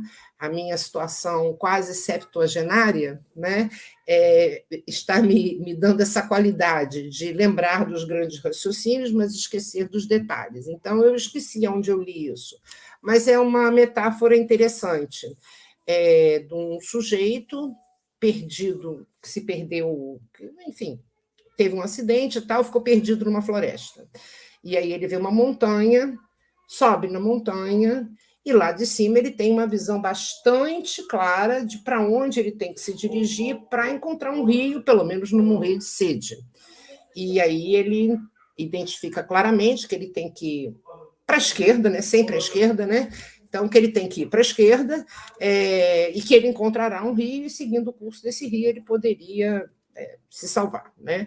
Bom, ele desce da montanha, penetra novamente na floresta, vira à esquerda, e aí ele começa a encontrar insetos, ele tem que desviar grandes animais, ele tem que se esconder, ele encontra problemas no solo, ele encontra grandes árvores que atrapalham o seu caminho e ele se perde novamente, né? O que eu quero dizer com isso? Eu quero dizer que, do alto da montanha, ele tem uma visão bastante clara das grandes linhas para onde ele deve se dirigir, aonde ele estava e o que estava acontecendo, né? É um pouco o texto do Fábio sobre, né, a educação superior no nosso país. Quando a gente entra no texto da Seavata, que na realidade é o primeiro capítulo, a gente entra na floresta. Tá? Claro, a Seavata é uma pesquisadora experiente, ela não se perde dentro da floresta, né? Porque ela tem as grandes linhas, ela colocou isso claramente na apresentação dela, toda uma contextualização política, econômica, social e tal, que vai dando conta de ir esclarecendo os rumos que a instituição que ela estudou desenvolveu, né? Como ela se desenvolveu, e o que a Seavata faz? Ela aborda, ela entra na floresta, né, que é uma densidade de situações, e aborda a história de uma instituição confessional. Só um instantinho. Meu filho, por favor, mais baixo. Então, ela aborda a história de uma instituição confessional, portanto, privada. Ela pega essa história da fundação até 1982, portanto, ela não chega no momento atual da história dos percalços que essa instituição continuou enfrentando, e, na realidade, a história da Universidade de Santa Úrsula, né? Então, olhando essa história, você encontra todos aqueles vestígios que o Fábio colocou. Você encontra subsídios estatais, você encontra crises financeiras e medidas de gestão para evitar essas crises financeiras, você encontra essas crises, essas soluções incluíram demissões, enxugamento de currículos, atrasos de pagamentos. Vou repetir, numa instituição confessional. Bom, então, ela encontra lá dentro, ela encontra nos documentos, ela encontra nas fontes, ela encontra nas entrevistas, todos esses aspectos comuns de qualquer instituição de ensino superior, privado, mercantil, que eu apresentei sinteticamente anteriormente, que o Fábio apresentou em maiores detalhes, e em maiores detalhes ainda vocês podem encontrar na segunda parte do livro. Mas o que é surpreendente, nesta história da Universidade de Santa Úrsula, Seavata também nos fala de missões religiosas, restauração da influência do poder católico, educação superior somente para mocinhas, desculpem, somente para moças, num ambiente austero de trabalho, disciplina e seriedade. Criação de um lar universitário, vejam só, criação de um lar universitário para acolhimento dessas estudantes que vinham de outros estados, mas também para estudantes universitários de uma maneira geral. Agregação e depois desagregação à PUC. Expansão exponencial de matrículas. Eu tô jogando as coisas que mais me impressionaram apresentadas pela Seavata. Inspirações do Concílio Vaticano II com uma igreja voltada para os pobres. Isso também é percebido dentro da Universidade de Santa Úrsula. Criação de um diretório acadêmico e até participação, adesão a uma greve estudantil por parte dos estudantes. Nessa altura do campeonato já não eram só para moças, também haviam rapazes, estudantes, né, frequentando a instituição. Agora, mais surpreendente ainda, integração ao quadro docente da Universidade de Santa Úrsula de cientistas caçados da Fiocruz. E não foi só da Fiocruz, não. A Seavata cita da Fiocruz, mas eu tenho certeza que tem... Eu conheço outros casos, né, de outras áreas e tal, de pessoas que estavam com dificuldades durante a ditadura de conseguir emprego, que foram acolhidas como docentes da Universidade de Santa Úrsula. E tudo isso junto constitui a Santa Úrsula, que nos é apresentada pela Seavata desde a fundação da Casa do Rio, né, em 1938, que abrigava a Faculdade de Filosofia, Ciências e Letras, até 1982, aí já como universidade, né? Então, vocês vão descobrir que é uma floresta bastante densa, com muitos riscos de se perder, o que não ocorre no relato da Ciavata, exatamente porque ela procura articular o olhar da montanha com a atenção do cotidiano de uma instituição. Bem, o livro nos promete e dá essa dupla possibilidade. Análise de uma certa área do conhecimento, qual seja a educação superior privada, em suas grandes linhas, mas, ao mesmo tempo, que nos apresenta os percalços singulares de uma instituição sem desprezar as devidas mediações. Tudo isso muito bem escrito, muito bem apresentado, cuja leitura eu recomendo fortemente. Muito obrigada.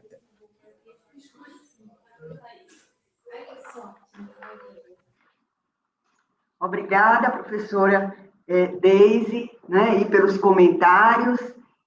E a gente pode observar, sim, né, que as pesquisas, né, desenvolvidas pelo professor Fábio, pela professora Maria, né, como eu já disse antes, né, baseada em rastreamento de documentos, a professora Maria, nos arquivos da Faculdade de Filosofia e Ciências e Letras da Santa Úrsula, né, uma instituição de ensino superior privado, né, ela vai trazendo, e ela descreve esses documentos e textos, tanto no texto como no índice apêndice, analisando à luz dos marcos históricos, né, das distintas fases do crescimento da instituição, falando da história da educação e da história do Brasil, uma riqueza, né, de exposição de dados e de análise de documentos, né? O professor Fábio, por sua vez, também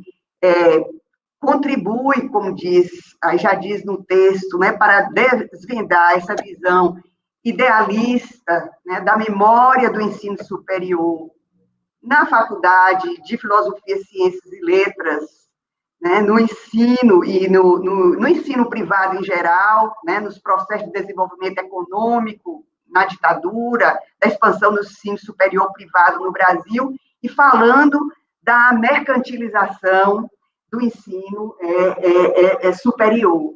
Interessante, assim, eu queria, né, aproveitar assim, um momento rapidinho para comentar que eu não conhecia essa história da Faculdade de Santa Úrsula, como, né, apresentou aí a professora Maria, marcada desde a sua fundação com o compromisso de educar a mulher no singular, podemos falar assim, porque não é qualquer mulher, e sim as mulheres das classes abastadas, né, em um contexto onde a igreja se organizava para garantir a sua atuação junto ao Estado, instituições, e com a preocupação moralizadora da educação.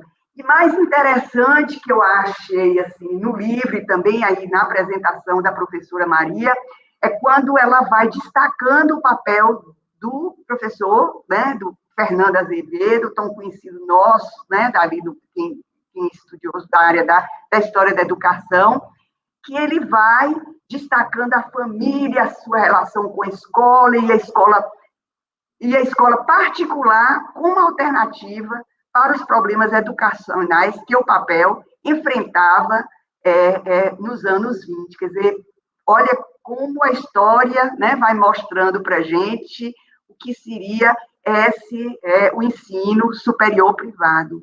E assim, a relação tinha pontos interesses comuns com a igreja e também o que mostra no livro, quer dizer, a posição de Fernando Azevedo em relação às mulheres. Lendo esse livro, eu me lembrei assim, das pesquisas desenvolvidas pela professora Elisete Passos, da UFBA, eu não sei assim, se vocês conhecem, lembram da professora, sobre as Ursulinas na Bahia, porque aí o livro vai mostrando a origem da faculdade, né, de filosofia, Santa Úrsula, que a partir, né, o início na Bahia, a partir do colégio, a ordem Ursulina. E a professora Elisete Passos faz uma pesquisa sobre o Colégio das Mercês, em Salvador, e o texto é até Educação das Virgens, e também falando sobre a construção do convento das religiosas ursulinas. Interessante também que a Elisete Passos, ela, em outra pesquisa, ela fala sobre as representações de gêneros na Faculdade de Filosofia da UFBA, que foi fundada em 1943, a partir das ideias do seu fundador, Isaías Alves, e de uma educação diferenciada para homens e mulheres. E aí, na pesquisa aí apresentada no livro, mostra aí também, quer dizer, que coube às faculdades de filosofia o papel de fornecer cultura geral e profissionalização de nível superior aí à mulher. Quer dizer, vai contando toda essa história até chegar à universidade, a transformar a faculdade em universidade, e aqui a gente pensando aqui numa perspectiva de gênero, né, e aí na pesquisa como vai sendo desenvolvida, que a análise vai ser ilustrado, a educação da mulher, né, e como vai mostrando no texto, quer dizer, a abertura de uma perspectiva de formação de uma mulher mais consciente de si e de seus direitos, de um mundo que não se limitava ao desejado futuro casamento. Ainda bem que surge, mesmo assim, com tanta controvérsia, e como está falado aí no texto. E ouvindo aí a professora Deise, a gente vai, assim, consolidando essa ideia de como, né, o ensino superior, e, claro, o ensino superior, né, privado, se tornou uma mercadoria, um grande negócio lucrativo, né, e como disseram aí os professores, e aí a professora Deise também finalizando, quer dizer, a aplicação de uma gestão gerencialista na universidade se intensifica.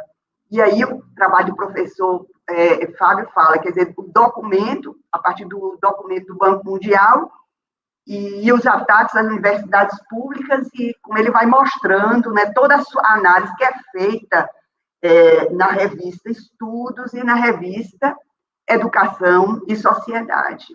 E a gente vai, assim, observando o avanço, né, do neoliberalismo em todas as áreas, e tudo é negócio, é mercadoria, e o desmonte que é público, do que é coletivo, ampliando o espaço para a iniciativa privada, e a gente vai vendo, né, como está o avanço do ensino superior privado aí no Brasil. Eu li um texto interessante, que acho que, né, assim, vale a pena comentar, que é, assim, num site, que esse site A Terra é Redonda, que está aí disponível para todos, e aí, citando, né, o autor do artigo, um jornalista, ele vai falando, né, dessa ideologia neoliberal que está por dentro desse processo, como o Fábio e a professora Deise também vai, assim, tratando, que é, por exemplo, uma incentivação, investimento em educação, por exemplo, se a gente for pensar na educação pública como um gasto desnecessário, né? Uma ideologia patrimonialista, dessa cultura do privilégio, que não aceita abrir os espaços para as outras camadas da sociedade. Haja visto comentários, né, de ministros e de outros componentes aí do governo sobre a participação da população, né, com a abertura com as cotas e os financiamentos, né?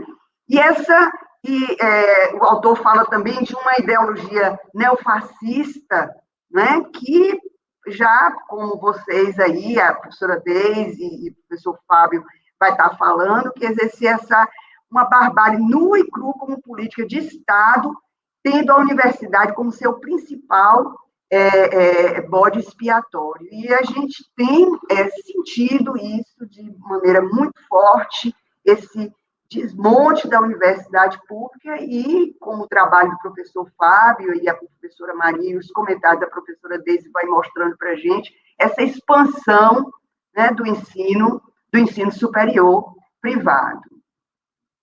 E aí, Tassiana, melhor dizendo, hoje eu estou errando o nome das pessoas. Tassiana poderia chamar os professores. Eu queria ver o que está assim, porque é tão rápido esses comentários assim das pessoas que passaram. Eu não sei se vocês conseguiram aí observar, né, da fala dos que estão presentes, várias pessoas, né, sempre parabenizando, né, pelo trabalho, pela apresentação. Eu acho que também o pré-colóquio vai ficar aí gravado no YouTube, vai ter a oportunidade, depois, de outras pessoas assistirem a apresentação, e depois também importante conhecer o livro. Eu não vi ainda, e vamos ler alguns comentários, né, só para a gente... Peraí, sumiu aqui, era um instantinho. Tem um comentário que foi da professora Mônica Vasconcelos, eu estou lendo aqui, não é? Dando boa noite, que é a coordenadora do programa de pós-graduação da Federal Fluminense. Também temos aí, né, alguns alunos da pós-graduação, que eu estou vendo aí a presença. O João Batista, do Campo Silva, dando parabéns a Maria e ao professor Fábio pela importância da pesquisa e a problematização, né, da história da universidade no Brasil, e a problematização da produção social neste contexto aí de crise. E aí temos também aí a professora Marisa, né, que também faz aí seus comentários. E aí eu gostaria de saber dos professores que gostariam, assim, de comentar e apresentar também suas conclusões, suas considerações, de apresentar suas considerações finais. Queríamos ouvir a professora Maria, pode ser? Então. Sim, então. Eu, em primeiro lugar, assim, um prazer enorme ter chegado até onde chegamos, né? A professora Deise sabe que eu venho há anos dizendo: Deise, quando eu publicar o meu trabalho sobre universidade, eu quero que você escreva o prefácio. Mas, quando eu me candidatei ao edital da Universidade Federal Fluminense, eu não tive tempo, não tive condições de passar um trabalho à professora Deise, de ver se ela podia escrever o prefácio, cumprir aquele processo, né, aquelas exigências do edital. E eu fiquei muito feliz quando ela aceitou. Eu acho talvez até melhor, sabe? Porque foi muito bom, isso vai estar à disposição de muitas pessoas, né? Os comentários dela, porque a professora Deise tem uma história importante na vida acadêmica, na vida científica no Brasil, de pessoa que sempre estudou e é muito reconhecida nos estudos sobre universidade. E nós estamos, nesse momento, vivendo um momento gravíssimo. É muito bom o apoio que eu tive do programa de pós-graduação da Universidade Federal Fluminense para publicar esse livro, a paciência que a editora CRV, embora o sistema de acesso deles eu acho um pouco difícil para divulgar um trabalho, mas a paciência que eles tiveram o Fábio sabe disso, né, Fábio? Nós ficamos para fazer o livro como nós queríamos, sabe? Então, isso foi muito importante que esse livro esteja agora sendo lançado no Museu Pedagógico, que é essa instituição sobre a qual eu já falei. Mas eu, quando disse um momento gravíssimo, porque a pesquisa e a universidade está sob ataque. Nós sabemos que o governo tirou 90% do orçamento das agências de fomento. Não é um dinheiro que foi gasto ainda, claro. Eles disseram, não, mas o dinheiro estava parado. Mas parado como? É dinheiro já empenhado para os projetos que o CNPq financia, Bolsa de Produtividade, o Universal, o Ciências Humanas. Quer dizer, é dinheiro que alimenta a vida das agências. E agora o Senado aprovou essa barbaridade. Que senadores são esses, nossos senadores? Que senadores de quê que eles são? Senadores de quê? Da antiga Roma, onde a universidade não estava dependendo deles, mas agora está. Então, está na Câmara dos Deputados agora. E a professora Elizabeth, eu acho que é Elizabeth Macedo, do Comitê Assessor de Educação, fez uma mensagem pedindo que a gente faça a mensagem aos deputados, porque eles precisam reverter isso. Não é possível que o governo manipule as verbas a bel prazer, que ele esteja dando dinheiro para os interesses privados dos parlamentares. Assim, enquanto eles querem milhões, a gente se assusta com os números. E tira da pesquisa, tira da ciência. Tira por quê? Porque quer privatizar, porque Guedes o ministro da Economia, veio do Chile. Ele é da equipe que destruiu todo o ensino público no Chile, privatizou tudo. O Chile é resultado da equipe ao qual o ministro da Economia pertencia. Ele não tem compromisso com o nosso país, ele tem compromisso com o dinheiro, ele é banqueiro, agora estourou a questão do dinheiro nos paraísos fiscais, que os jornais estão denunciando, certamente vão averiguar isso, mas é o que a gente lê, né? Que ele é banqueiro, gente. Como é que um banqueiro decide sobre educação, sobre universidade, em um país dependente como o nosso? Aí diz assim, mas tirou, o Brasil desenvolveu muito. O Brasil tem um grande desenvolvimento científico pelas condições de universidade criada praticamente no papel em 1920 e na realidade são em 1930, não tem 100 anos, enquanto as universidades europeias têm séculos. As universidades da América Latina, Peru, República Dominicana, México, são universidades criadas nos anos de 1550 e poucos, 56, 55, 1500, imaginem vocês, são 5 séculos, né? Vão completar, não, 4 séculos e alguma coisa a mais.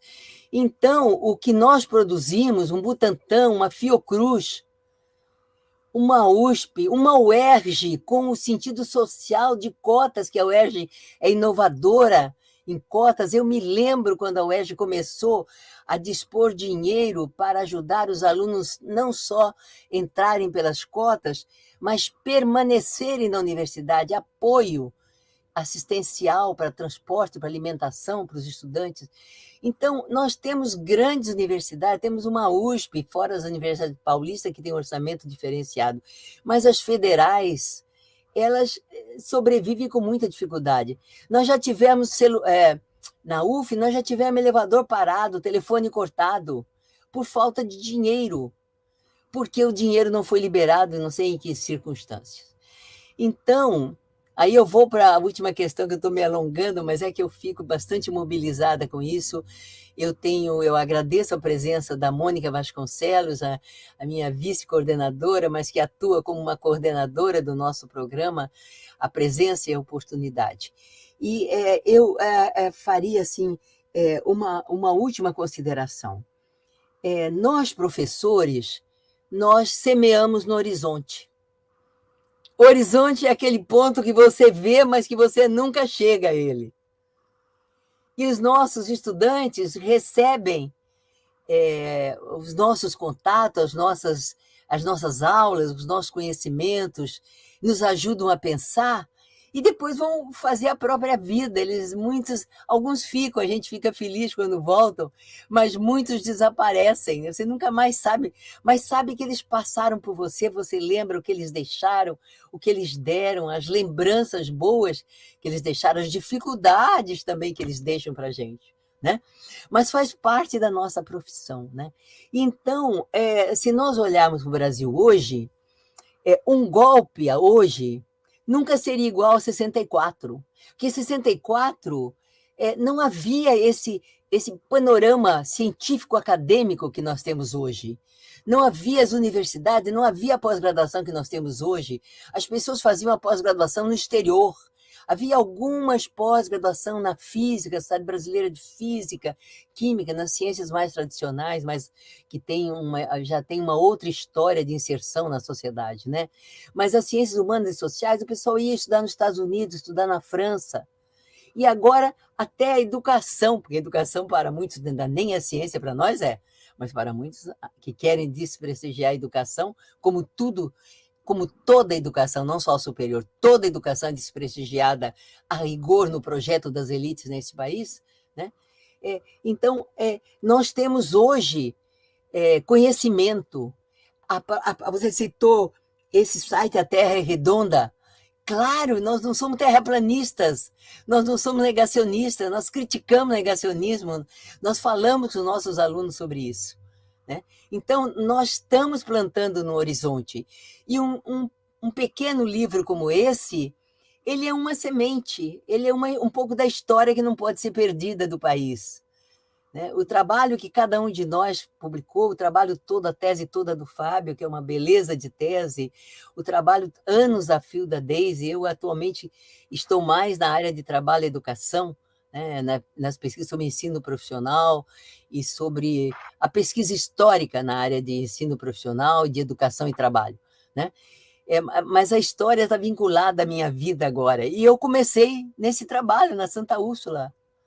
Eu tenho um agradecimento, eu faço um agradecimento no livro por ter podido perceber que, além da filosofia do alto da montanha, né, Deise? Além do alto da montanha que a filosofia me dá, eu desci, no arquivo eu desci para no meio dos objetos, dos animais, das árvores, das folhas, das flores, daquilo que está dentro da floresta, né? A imagem é muito bonita, agradeço muito a sua feliz lembrança, né? E honra a quem elaborou essa historinha muito boa, né? Então, nós neste pequeno trabalho, estamos plantando no horizonte de acreditar que alguma coisa vai mudar, que a história existe e que nós construímos muito, que esse muito que nós construímos, ele pode ser desconhecido agora e negado, mas ele não vai desaparecer. Ele fica na memória, né, num programa que tem memória, história, linguagem, né? Ele fica num PPFH de formação humana, que aprofunda o sentido da formação. Ele fica no meu programa de educação, que é histórico, na luta pela universidade pública, pelo respeito à produção científica nos programas de pós-graduação, junto à CAPES, principalmente junto à CAPES, né? Então, é um prazer muito grande, eu agradeço muito ter estado com vocês, a minha finalização aqui, que eu quase tirei o tempo dos meus colegas, né? Mas é esse agradecimento, essa alegria pela noite de hoje. Muito obrigada.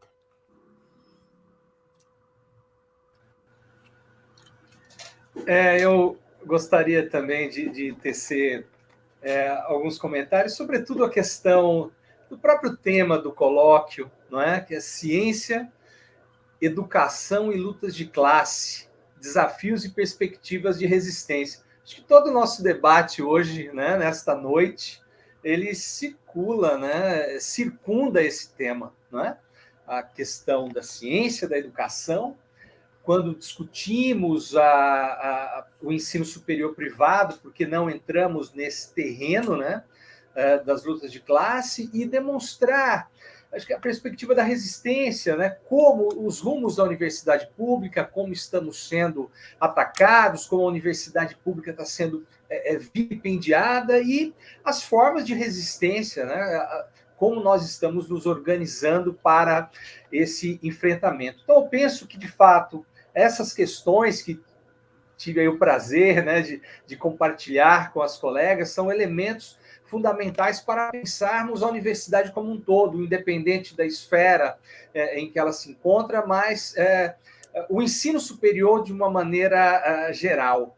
Eu quero externar a minha alegria, a minha satisfação em ter discutido ao longo desse tempo, pouco mais de um ano, né, professora Maria, né, no arranjo aí desse trabalho, como ele acaba trazendo realmente essa discussão e podendo trazer luz aí, como nos havia dito aí Hegel, né, pensarmos as questões do nosso tempo, como nós vamos enfrentar essas questões que horas se apresentam. Quero agradecer a professora Deise, foi uma satisfação, né, estar contigo, professora, conhecê-la, né, e as suas contribuições aí para esse debate, a professora Ana Elizabeth pela condução, pelo nosso trabalho aí no doutorado, né? A professora Ana Elizabeth foi orientadora da tese, né, sobre as memórias do ensino superior. Aproveito também para agradecer a Tarciana, que nos orientou aqui nessa transmissão, e um abraço especial a todos os colegas que nos acompanharam aí nas redes sociais, todos os professores, os colegas aí do grupo de pesquisa, e espero que nós tenhamos outras oportunidades para retomarmos esse debate. Agradeço a todos. Boa noite.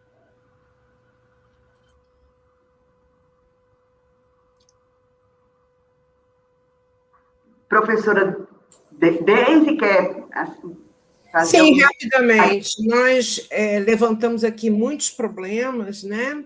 O foco foi o ensino privado, e há enormes barreiras, né, para serem superadas no que tange a educação superior no país.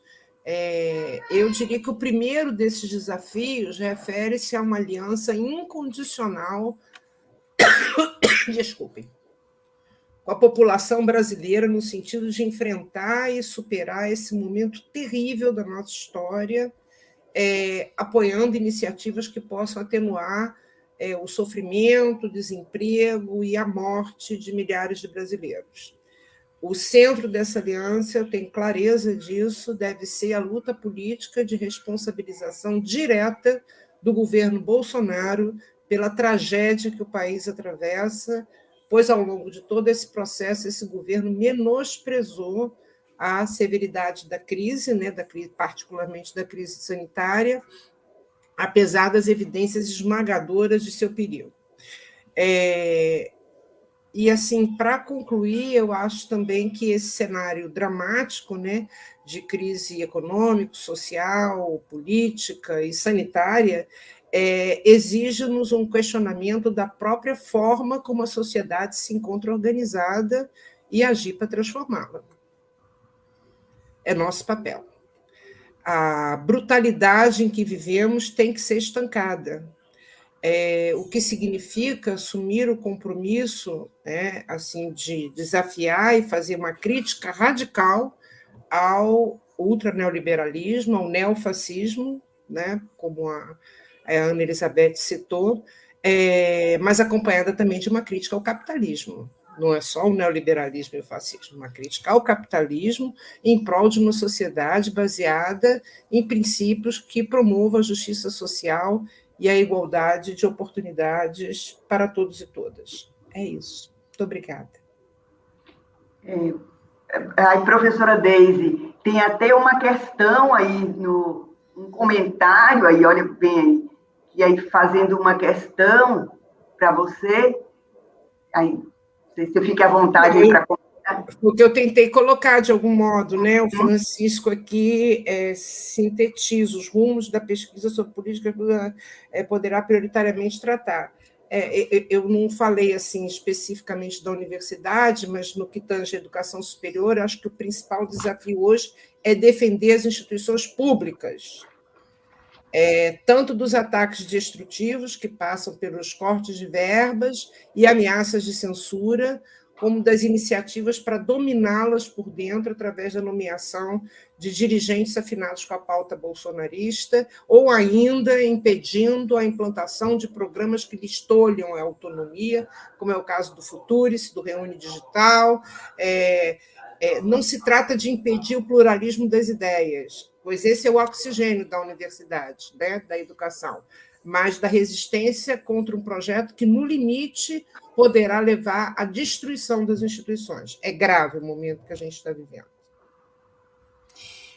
Ana Elizabeth, me permite a palavra um instante, porque o professor Francisco Lobo, que fez a pergunta, a professora Deise, ele participou de alguma maneira do meu trabalho, porque na época nós trabalhávamos juntos, e ele era um interlocutor assim bastante assíduo, bastante atento. Eu agradeço a ele, inclusive no livro, e agradeço mais uma vez ele estar presente hoje nesta apresentação. Muito obrigada. Então, finalizamos, né? Agradecemos a presença de todas as pessoas que nos assistiram aí no YouTube, dos comentários que fizeram, e lembrar que vai ficar gravado, né? Para quem quiser depois, em outra oportunidade, assistir, ou então quem não teve tempo hoje, porque são tantas lives, são tantos, né, esse trabalho depois dessas atividades remotas. Nós, professores, nunca ficamos tão sobrecarregados, né, de atividades como, né, estamos agora. Então, boa noite a todos e a todas. Mais uma vez, agradeço. Prazer, professora Deise, conhecê-la. Né? Espero que não seja essa única oportunidade, a primeira, mas que não seja a única, né? Uma outra oportunidade que você possa vir presencialmente, retornar, né, à UESB depois de 1988. Eu estive aí em 88. Né? Obrigada, Maria Ciavata, até.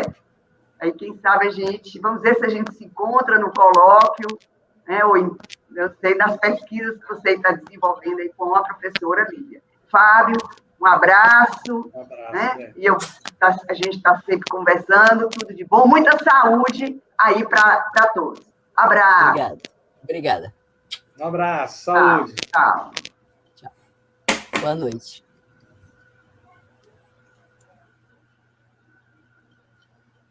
Obrigada, Tassiana. Esqueci de agradecer no final. Obrigada por tudo.